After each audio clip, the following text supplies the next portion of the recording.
आजचा विषय फार महत्वाचा आहे आणि तो आहे अतिकनिष्ठांना सहाय्य करणे म्हणजे येशूची सेवा करणे होय. आपण इच्छा व्यक्त करतो आणि त्या व्यक्तीला मदत करू इच्छितो, पण काय करायचं, कशी मदत करायची हे आपल्याला अनेक वेळा कळत नाही आणि मग जाऊ दे म्हणतो आपण, राहू दे, बघू परत कधीतरी, नाहीतर कोणाला दुसऱ्याला मदत करू, असा आपण विचार करत असतो. असे अनेक लहान सहान प्रसंग आमच्या अनेकांच्या जीवनामध्ये वारंवार येत असतात. पण जे देवाच्या घरचे आहेत किंवा जे देवाच्या कुटुंबातले आहेत किंवा जे देवाच्या मंडळीतील आहेत, चर्च मधील आहेत, त्यांना जर आपण मदतीचा हात दिला तर त्याचा फायदा किंवा त्याचा लाभ आपल्याला याच जीवनात नाही तर सार्वकालिक जीवनामध्ये सुद्धा मिळतो. आणि म्हणून आपण याची कल्पना नाही म्हणून आपण कधी कधी आपल्या जवळच्या आप्त मित्रांना, बंधू बहिणीला मदत करण्यापासून रोखतो आणि असे करणे हे आपल्याला केव्हाही नुकसान करणारं ठरू शकतं. कारण जेव्हा आम्ही आमच्या भावाची किंवा बहिणीची गरज पूर्ण करतो तेव्हा त्या भावामध्ये असलेल्या ख्रिस्ताला आपण स्पर्श केल्यासारखं होतं. मी मागे तुम्हाला सांगितलं होतं की आपल्या या भारतामध्ये मदर तेरेसा होऊन गेल्या, कुष्ठरोग्यांच्या त्या जखमा धुत असत आणि त्यांचा इंटरव्ह्यू घेताना त्यांना विचारलं की तुम्हाला कसं तरी असं वाटत नाही का की या जखमा धुत असताना मला इन्फेक्शन होईल किंवा त्या व्यक्तीला काय होईल. तर त्यावेळेला त्या म्हणाल्या की त्या व्यक्तीमध्ये मी माझ्या ख्रिस्ताला पाहते, त्या व्यक्तीच्या नाही तर मी माझ्या ख्रिस्ताच्या जखमा धुते, स्वच्छ करते. एखाद्या व्यक्तीची गरज पूर्ण करतो तेव्हा आम्ही ख्रिस्ताची गरज पूर्ण करतो हे विसरू नका. ती व्यक्ती तुम्हाला आवडो किंवा न आवडो हा भाग नंतरचा आहे. मग जर आवडणाऱ्याच व्यक्तीला मदत करणार तर जे तुम्हाला सलाम करतात त्यांना तुम्ही सलाम केला तर काय विशेष, हे वचन तिथे लागू पडतं. आणि म्हणून प्रभू आम्हाला हे शिकवतो या वचनातून की जे असे गरजू आहेत, मग ते तुमचे मित्र असो, तुमचे मैत्रीण असो, तुमचे शत्रू असो, कोणी असो, त्यांना तुम्ही मदत करणं गरजेचं आहे. कारण त्या व्यक्तीमध्ये तुम्ही ख्रिस्ताला मदत करता हे कदापि विसरू नका. आणि म्हणून आजच्या शास्त्रपाठामध्ये येशूने पुढे येणाऱ्या अनेक प्रसंगांचं वर्णन केलेलं आहे. आणि म्हणून या वचनाकडे मी तुमचं लक्ष वेधत आहे. मत्थ्याचं शुभवर्तमान याचा 25वा अध्याय आणि 31 ते 32 या वचनामध्ये फार सुंदर लिहिलेलं शास्त्र आपल्याकडे आहे. कृपया आपण त्याकडे वळूया. मत्थ्याचं शुभवर्तमान याचा 25वा अध्याय आणि 31 आणि 32 वाचा बरं कुणीतरी. जेव्हा मनुष्याचा पुत्र आपल्या वैभवाने येईल व त्याचवर सर्व देवदूत येतील तेव्हा तो आपल्या वैभवी राजासनावर बसेल. त्याच पुढे सर्व राष्ट्रे जमवली जातील आणि जसे मेंढपाळ शेणापासून मेंढरे वेगळे करतो तसे तो त्यास एकमेकांपासून वेगळे करेल. किती अद्भुत आहे. या ठिकाणी मी विचार करत होतो की मनुष्याचा पुत्र म्हणजे प्रभू येशू ख्रिस्त वैभवाने येईल, आपल्या वैभवाने येईल आणि त्यावेळेला काय होईल, त्याबरोबर सर्व देवदूत हे त्याच्या बरोबर असणार आहेत. मी हा शब्द विचार करत असताना असं मला आढळलं की काही देवदूतांची संख्या प्रभूने लिहिलेली नाही. कारण देवदूतांची संख्या ही अगणित आहे. काय आहे?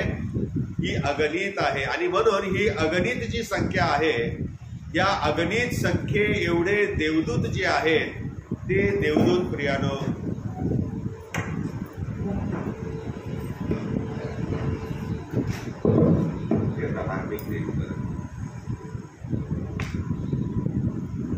हे अगणित जी संख्या आहे, ही अगणित संख्या म्हणजे आम्हाला न मोजता येणाऱ्या संख्ये एवढे देवदूत आहेत. आणि ह्या एवढ्या देवदूतांच्या सोबत प्रभू येशू ख्रिस्त वैभवाने येणार आहे.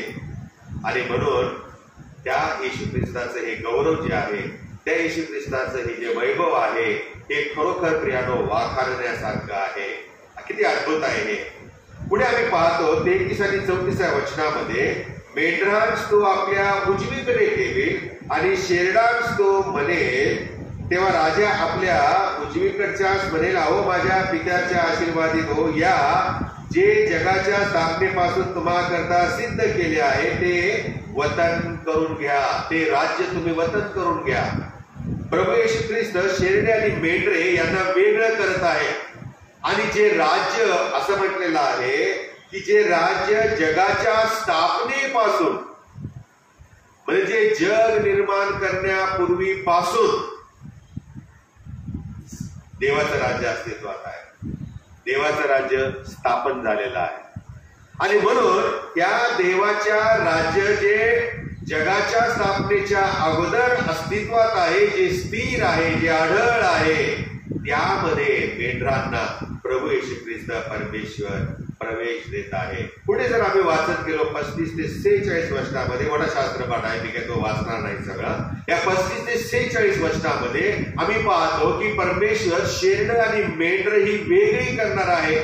शेरड ही ती आहे जी डावीकडची आहे आणि मेंढर जी आहे ती उजवीकडची आहे. आणि जी उजवीकडची आहे जी शेरड आहे, जी प्रभूला आवडतात, देवाच्या वचनाप्रमाणे जे जगत आहे, त्यांच्यासाठी जगाच्या स्थापनेपासून अस्तित्वात असलेलं जे राज्य आहे ते परमेश्वराने मुकरर केलेलं आहे.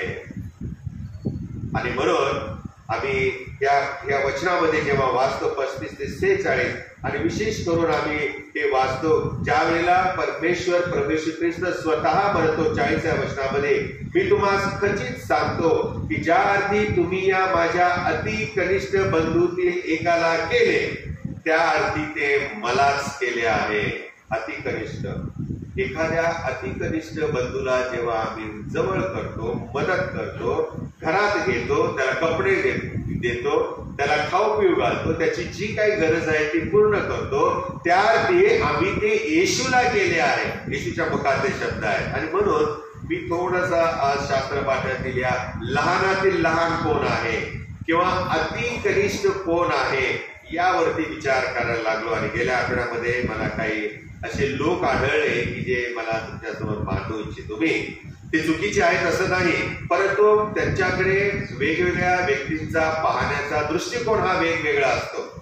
आणि म्हणून पहिला ती व्यक्ती मला दिसली की जे खरोखर अति कनिष्ठ प्रभूच्या दृष्टिकोनातून असू शकेल, आणि ती म्हणजे भुकेले, तहानेले, गरजवंत असे लोक. भुकेले, तहानेले, गरजवंत हे कदाचित परमेश्वराच्या दृष्टिकोनातून अति कनिष्ठ होऊ शकतात, कारण समाजामध्ये यांना दुय्यम दर्जाचं किंवा अति कनिष्ठ असा दर्जा दिला जातो. त्यांच्याकडे अति खालच्या नजरेने पाहिलं जातं. आणि म्हणून जे निराधार आहेत, जे दुर्दैवी आहेत, त्यांच्याकडे आपण कमी दर्जाचे लोक आहोत असे पाहून आम्हाला वाईट वाटणं गरजेचं आहे, कारण हे ते लोक आहेत की जे अति कनिष्ठ आहेत, ज्यांना समाज बहिष्कृत करतो, जे समाजाच्या दृष्टिकोनातून काही उपयोगाचे नाहीत, निरुपयोगी आहेत. किंवा काही लोक असं म्हणतात, जाऊ दे, ते त्याच्यासाठीच निर्माण झालेले आहेत, ते गरीबच व्हावेत, गरीबच राहावेत, भुकेले तहाने राहावेत, गरजूच राहावेत, ही देवाचीच इच्छा आहे असं म्हणून काही लोक त्यांना मदत करण्याचं टाळतही असतील. आणि म्हणून प्रभूच्या वचनानुसार हे कदाचित अति कनिष्ठ बंधू आणि भगिनी असू शकतील, ज्यांना आपण निश्चित पुढे जाऊन मदत करणं म्हणजे ख्रिस्ताला मदत केल्यासारखे आहे. दुसरा मला असे पाहायला मिळाला, दुसरे माणसं, आणि ते म्हणजे देवानं पाठवलेले देवाचे लोक किंवा देवाचे सेवक किंवा मिशनरी आहेत. आणि अनेक वर्षापासून जेव्हा आम्ही चर्चचा इतिहास पाहतो त्यावेळेला त्याच्यामध्ये आम्हाला असं दिसून येतं की मिशनरी हे आपलं घरदार सोडून, आपलं कुटुंब कबिला सोडून, किंवा कधी कधी काही मिशनरी कुटुंब कबिल्यासह अनेक देशांच्या मध्ये आपला देश गणगोत्र सोडून सेवेला जातात आणि फार हलाखीच्या परिस्थितीमध्ये ते जीवन जगत असतात. आणि त्यांच्या सगळ्या गरजा पूर्ण करण्यासाठी वेगवेगळ्या शतकांच्या मध्ये, वेगवेगळ्या सालाबादामध्ये वेगवेगळे चर्चेस आणि वेगवेगळे लोक हे मदतीचा हात पुरवत असतात. त्यांना कपडे लत्ता पुरवणं, त्यांना दानधर्म करणं, त्यांच्या गरजा पुरवणं. आणि आपल्या मुंबई धर्म प्रांताच्या द्वारे देखील मिशनरी मुवमेंट जी आहे त्याच्याद्वारे देखील मिशनऱ्यांना अनेक प्रकारे अशी मदत केली जाते.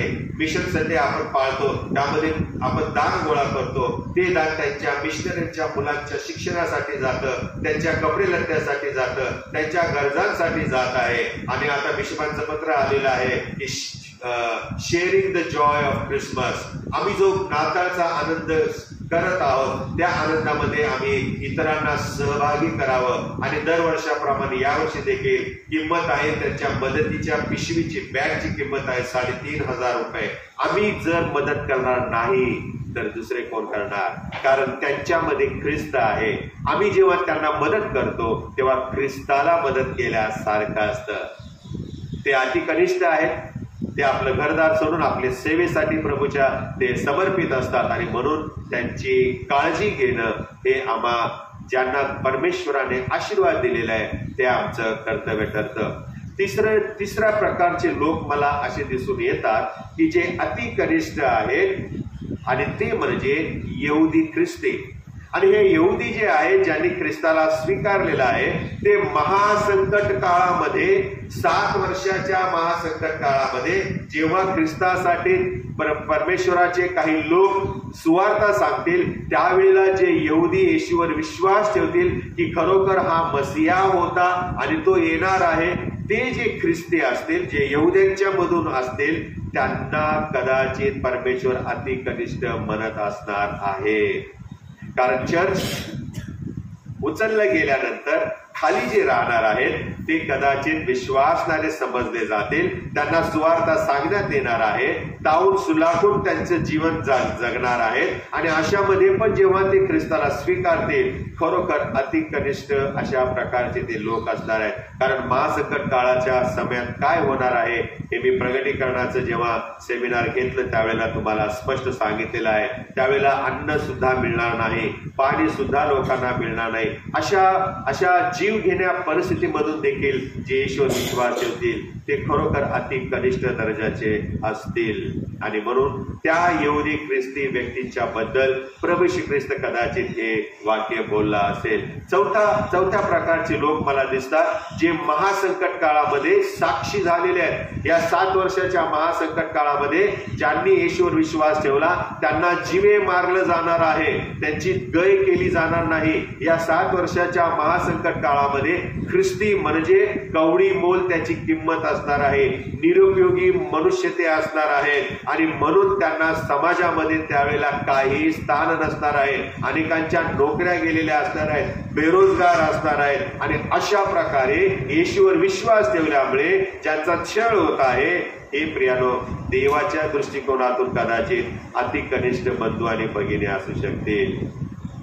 आणि म्हणून कदाचित जर आपण चर्च उचललं गेलो नाही, मागे राहिलो, तर असे लोक जेव्हा आम्हाला दिसतील त्यावेळेला त्यांना मदत करणं आपलं कर्तव्य आहे. शेवटचं आहे आणि त्या शेवटच्या प्रकारचे लोक म्हणजे गरजू ख्रिस्ती विश्वासणारे बंधू आणि भगिनी. आणि मला असं वाटतं की हे स्पष्टीकरण आपल्या आजच्या मंडळीला लागू पडतं. मत्त्याचे शुभवर्तमान 25वा अध्याय आणि 40व्या वचनामध्ये असं लिहिलेलं आहे, तेव्हा राजा त्यांना उत्तर देईल, मी तुम्हाला खचित सांगतो की ज्या अर्थी तुम्ही या माझ्या अति कनिष्ठ, काही भाषांतरामध्ये हा अति शब्द गाळलेला आहे, अति कनिष्ठ बंधूतील एकाला केले त्या अर्थी ते मलाच केले आहे.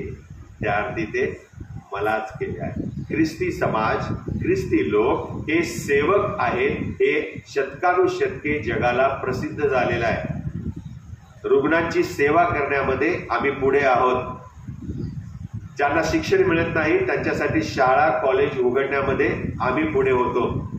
अशा प्रकारे वेगवेगळ्या स्तरामध्ये जे निराधार आहेत त्यांना आधार देणं, अशा वेगवेगळ्या स्तरातील लोकांच्या बंधू बहिणींच्या काळजी घेण्यामध्ये ख्रिस्ती समाज हा नावाजलेला आहे.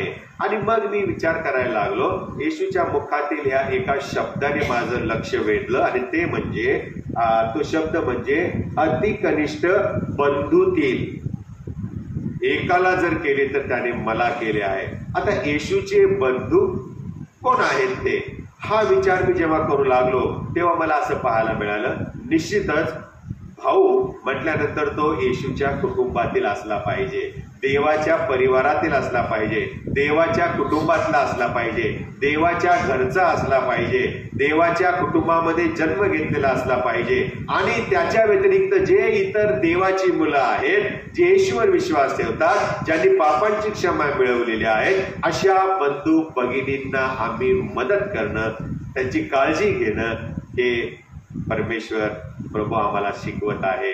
आणि जेव्हा आम्ही त्यांची काळजी घेतो, ख्रिस्ताची काळजी घेतल्यासारखं आहे. आणि म्हणून हे ते ख्रिस्ती आहेत जे रात्रंदिवस प्रियानो काम करतात, श्रम करतात, पण महिना गाठायला त्यांना कठीण जातं. घरामध्ये येणारा पगार त्यांना पुरत नाही, त्यांची बिलं थकलेली असतात. हे ते ख्रिस्ती आहेत जे आपला महिन्याचा दैनंदिनीचा खर्च भागवू शकत नाहीत. हे ते ख्रिस्ती आहेत जेव्हा आजारी पडतात किंवा दवाखान्यामध्ये दाखल केलं जातं तेव्हा त्याचं बिल त्यांना भरता येत नाही. हे ते विश्वासणारे ख्रिस्ती आहेत की जे ख्रिस्तावर प्रेम करतात, त्याची सेवा करत आहेत, त्याच्या सेवेमध्ये रात्रंदिवस असतात. पण त्यांच्या घरामध्ये, त्यांच्या जीवनामध्ये आमच्याकडे ज्या गोष्टी आहेत, भौतिक गोष्टी आहेत, त्या कदाचित नसतील. प्रियानो, हे कोण पाहणार, हे कोण समजणार? अंगठ्याला जेव्हा ठेच लागते तेव्हा मेंदूला कळ येते. एखाद्या व्यक्तीला जर अशा भौतिक गरजा पूर्ण होत नसतील तर त्या आम्ही जर डोळे उघडे ठेवून पाहिलं नाही तर आम्हाला कळणार कसं? आणि म्हणून हे ते ख्रिस्ती असू शकतात प्रियानो जे विनाकारण ख्रिस्तावर प्रेम करतात, म्हणून त्यांचा छळ केला जातो, त्यांना तुरुंगात डांबलं जातं, त्यांना कैद केलं जातं, त्यांच्यावर अत्याचार केले जातात. मग अशांना आम्ही मदत करणार नाही काय? अशांना जेव्हा आम्ही सहाय्य करतो, त्यांची काळजी घेतो, तेव्हा आम्ही ख्रिस्ताची काळजी घेण्यासारखं आहे.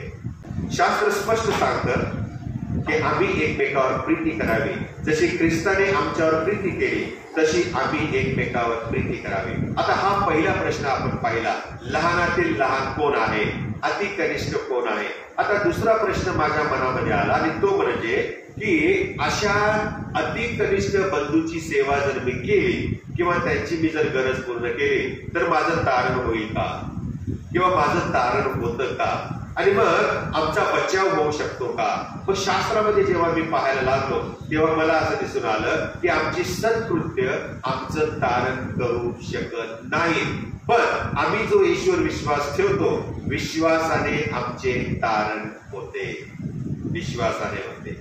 आम्ही ख्रिस्तावरती जेव्हा विश्वास ठेवतो तेव्हा येशूच्या द्वारे मिळणारी पापक्षमा आम्हाला मिळते आणि आमचं तारण होतं. एखाद्याला मदत करणं हा आमच्या विश्वासाचा एक भाग असू शकतो, पण विश्वासाशिवाय नुसती सत्कृत्य जर आम्ही करत बसलो तर प्रियानो त्याने आमचं तारण होऊ शकत नाही. जेव्हा आम्ही एखाद्याला मदत करतो, जेव्हा एखाद्याला आम्ही सहाय्य पुरवतो, त्यावेळेला आम्ही विश्वासामध्ये कुठपर्यंत आहोत हे त्याचं प्रतीक आहे, हे त्याचं चिन्ह आहे. आणि हो, एखाद्याला मदत करणे म्हणजे आम्ही ख्रिस्ती आहोत आणि येशूचे अनुयायी आहोत हे सिद्ध होत नाही.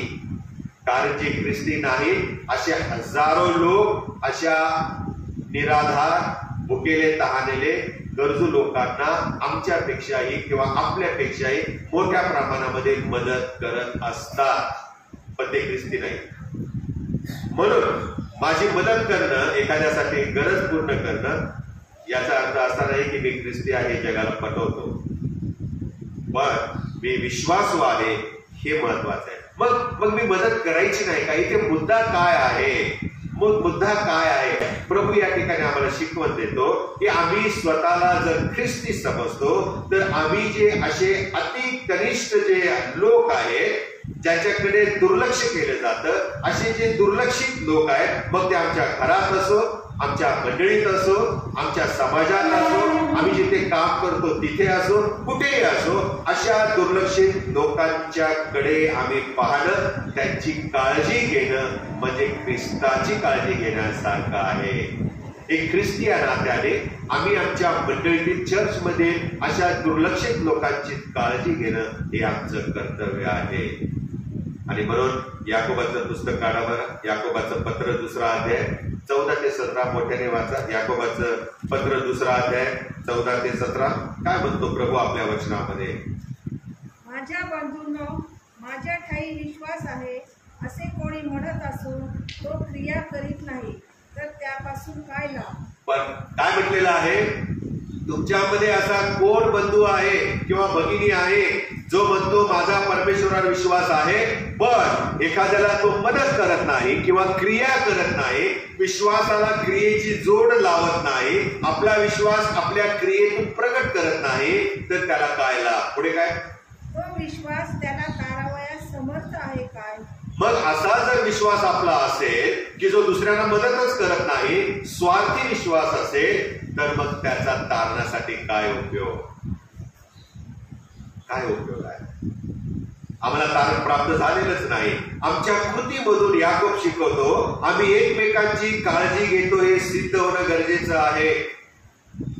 तसे नसेल तर आमचा ख्रिस्तावरचा विश्वास हा कमकुवत आहे, तो दृढ करणे आवश्यक आहे. कोणीतरी पुढे वाचा बरं. वाचलेलं आहे, आपण परत एकदा वाचूया. योहानाचं पहिलं पत्र 3 अध्याय 16 ते 18 वचनामध्ये काय म्हटलेलं आहे? योहानाचं पहिलं पत्र 3 अध्याय 16 ते 18. ख्रिस्ताने आपल्याकरिता स्वतःचा प्राण अर्पिला. ख्रिस्ताने आपल्याकरिता स्वतःचा प्राण अर्पिला. यावरून आपल्या प्रीतीची जाणीव झाली आहे. यावरून आपल्यावरच्या प्रीतीची जाणीव आपणाला झाली आहे की ज्याने पापी माणसावर प्रेम केलं, स्वतःचं अर्पण केलं, स्वतःचा देह अर्पिला, स्वतःचं रक्त सांडलं. यावरून आम्ही शिकण्यासारखं खूप आहे. पुढे तेव्हा आपणही आपल्या बंधूकरिता स्वतःचा प्राण अर्पिला पाहिजे. तेव्हा आपणही ख्रिस्ताप्रमाणे जीव गेला तरी हरकत नाही, परंतु गरजूची गरज पूर्ण करणे, एखाद्याला मदत करणे, एखाद्याला सहाय्य करणं हे आवश्यक आहे. किती सुंदर आहे देवाची शिकवण. पहा तुम्ही, प्रत्येक जण कदाचित आर्थिकदृष्ट्या तेवढा सबळ नसेल की सगळ्यांनाच आर्थिकदृष्ट्या मदत करावी किंवा सगळ्यांनाच कपडे धंदा भरपूर प्रमाणामध्ये द्यावा किंवा एखादा निराधार आहे तर आपलं घर त्याला द्यावं. कदाचित अशी परिस्थिती किंवा एखादी मोठी वस्तू त्याला द्यावी अशी कदाचित आमची क्षमता नसेल, पण निश्चितच घासातला घास तरी निश्चित देऊ शकतो. थंडीच्या दिवसामध्ये जर बाहेर आम्ही पाहतो किंवा घरामध्ये कोणाच्या जर गोंगडा नसेल, ब्लँकेट नसेल, तर त्याला आपली एखादी ब्लँकेट देणं, एखादी चादर देणं हे आपण निश्चित करू शकतो. परंतु त्यामध्ये आमचा त्याग असणार आहे. त्याग असणार आहे. प्रभू येशू ख्रिस्ताने स्वतःच्या पदाचा, स्वतःच्या स्थानाचा, स्वतःच्या गौरवाचा त्याग केला. स्वर्ग सुख सोडून तो खाली धरणीवरती आलेला आहे आणि गायीच्या गोठ्यामध्ये त्याने जन्म घेतलेला आहे. मग आम्ही त्याचे अनुयायी असताना आम्ही त्याच्याप्रमाणे वागणं, राहणं, एकमेकांची काळजी घेणं गरजेचं आहे. गलतीकारास पत्र 6 अध्याय 10 वचन वाचूया. तर मग आपणाला प्रसंग आहे, त्याप्रमाणे आपण सर्वांचे व विशेषतः विश्वास बंधूंचे बरे करावे. आणि विशेषतः सर्वांचेच तर करायचेच आहे, पण विशेषतः आपल्या बंधूंचे करावे. जे मंडळीमध्ये आहेत अशांचे सर्व प्रसंगी, जसं जसं तुम्हाला प्रसंगामध्ये लोक दिसतील तशा प्रत्येक प्रसंगामध्ये जाऊन तुम्ही त्यांना मदत करणं, सहाय्य पुरवणं, जे दुःखी आहेत त्यांचं दुःख निवारण करणं हे आम्ही केले पाहिजे. आणि हे सर्व करताना आपण लक्षात ठेवलं पाहिजे की जेव्हा आम्ही इतरांसाठी करतो त्याआधी मी माझ्या ख्रिस्तासाठी करत आहे, मी माझ्या ख्रिस्ताला करत आहे, मी माझ्या ख्रिस्ताची सेवा करत आहे. आणि मला खात्री आहे की हे सत्य तुम्हाला प्रेरणादायी करेल, हे सत्य तुम्हाला देवाच्या वचनापर्यंत नेईल. जर संधी मिळत असेल तर आपले हात सरळ करा, आपले हृदय उघडा आणि काय मदत करायची हे जर कळत नसेल तर ज्याला गरज आहे त्याला विचारा की मी तुला कशी मदत करू शकतो. एअरपोर्टला गेल्यावर किंवा एखाद्या ऑफिसमध्ये गेल्यावर तिथे एक स्पेशल खिडकी असते, तिथे काय दिलेलं असतं? May I help you, may I, मी तुम्हाला मदत करू शकतो का? हा प्रश्न विचारा. कारण आम्ही बोलल्याशिवाय लोक आपलं मन, आपली गरज सांगणार नाहीत तुम्हाला. जर आम्हाला कळत नाही, जर आम्हाला दिसत नाही, तर हे एक ऑप्शन प्रभूने ठेवलेला आहे, may I help you, may I help you. आणि प्रभू निश्चित तुम्हाला सहाय्य करेल. कारण या लहानातल्या लहानाला अति कनिष्ठ बंधू भगिनीला जवळ करण्यास आपण विसरलो आहोत. आम्ही नेहमी स्वतःसाठी जगत आलेलो आहोत. स्वार्थी बुद्धीने आम्ही स्वतःसाठी आणि आमच्या कुटुंबासाठीच जगत आलेलो आहे. त्यांच्यासाठी हजारो नव्हे लाखो रुपये आपण खर्च करतो, कर्जबाजारी होतो, पण आपल्या लोकांना आपल्या कुटुंबाला आपण संतुष्ट ठेवतो. पण इतरांचं काय? ज्यांच्याकडे ही सुविधा नाही, ज्यांच्याकडे या भौतिक गरजांना भौतिक गोष्टी नाहीत, जे आजारी आहेत, रोगी आहेत, दुःखित आहेत, अडचणीत आहेत, संकटात आहेत, मोहपाशामध्ये अशांना जर आम्ही मदत करणार नाही तर आम्ही कोणाला करणार? आतापर्यंत आम्ही न केली प्रभू साक्षी आहे. पण हे नेहमी आपण लक्षात ठेवूया की जर केली नसेल तर आपण प्रभूकडे क्षमा मागू. प्रभूची आपण आज्ञा पाळलेली नाही, आम्ही आज्ञा भंग केलेला आहे. आम्ही स्वतःला परमेश्वरासमोर उभे करूया, क्षमा मागूया आणि पुन्हा जेव्हा संधी प्रभू अशी देईल त्याची वाट न बघता स्वतःचे अंतःकरणाचे डोळे आपण उघडे ठेवूया, आध्यात्मिक डोळे उघडे ठेवूया. जसे आई वडिलांची नजर आपल्या लेकरांकडे असते, त्याला काय हवं नको हे पाहत असतात, ते न मागता देखील आई वडील गोष्टी पुरवत असतात. तशा प्रकारे आम्ही आमच्या अंतःकरणाचे चक्षु उघडूया, कान डोळे उघडे ठेवूया आणि अशा प्रभू येशूच्या अति कनिष्ठ भावाला आणि बहिणीला सहाय्य करण्यासाठी आपण तयार होऊया. आणि म्हणून बिशपाच्या पत्रानुसार sharing the joy of Christmas 3,500 रुपये त्यांनी रक्कम सांगितलेली आहे. त्याच्यामध्ये तेल, मीठ, पीठ एखाद्या मिशनरीला महिन्याला जे लागतं ते पुरवलं जाणार आहे. प्रभू जर तुम्हाला या नाताळच्या आनंदामध्ये या अशा देवाच्या सेवकांना जे अति कनिष्ठ समजले जातात त्यांना, त्यांच्या कुटुंबियांना जर आनंद ठेवायचा असेल, आमचा आनंद त्यांच्याबरोबर जर आम्हाला उपभोगायचा असेल तर निश्चित चर्च सुटल्यावर 3,500 रुपये कृपया आपण चर्चचे खजिनदार सचिन होनावरे यांच्याकडे द्यावं, त्याच्यावर नमूद करावं आणि प्रभूला खरोखर आपण जवळ केल्यासारखं आहे, प्रभूला सहाय्य केल्यासारखं आहे, प्रभूला मदत केल्यासारखं आहे. यथावकाश प्रभू त्याला मदत केल्याबद्दल आमच्या पदरात ते पीक पाडेल, आम्हाला ते आशीर्वाद देईल आणि प्रभू अशा प्रकारे जीवन जगण्यास तुम्हाला सहाय्य करू. आपण प्रार्थना करूया. पवित्र पवित्र सैन्याच्या यहोवा दे बाप्पा, आम्ही स्तुती करीतो, पुन्हा एक वार धन्यवाद देतो. तो आमचा महान प्रभू आहे आणि प्रभू तू आज आम्हाला तुझ्या वचनातून शिकवलेलं आहेस की जे अति कनिष्ठ आहे, जे दुर्लक्षित आहे, जे गरजेत आहेत पण आमच्या डोळ्यांना दिसत नाही, जे दुःखी, आजारी, अडचणीत आहेत, संकटात आहेत, समस्या आहेत, आर्थिकदृष्ट्या दुर्बळ आहेत, कपडे लत्ता नाही, खायला प्यायला वनवना, अशा लोकांच्याकडे कदाचित आम्ही दुर्लक्ष करीत असू किंवा आमचं लक्ष गेलं नसेल. पण प्रभू आम्हाला तू कृपा करू, ते डोळे, ते कान आम्ही उघडे ठेवावे. अशांना मदत करणं म्हणजे माझ्या ख्रिस्ताला मदत करण्यासारखं आहे, ख्रिस्ताला केल्यासारखं आहे. आणि म्हणून प्रभू तू आम्हाला कृपा करो, खरं ख्रिस्ती जीवन जगण्यासाठी तू आम्हाला मार्गदर्शन कर. तारणार आमचा प्रभू श्री ख्रिस्त याच्याद्वारे. आमेन.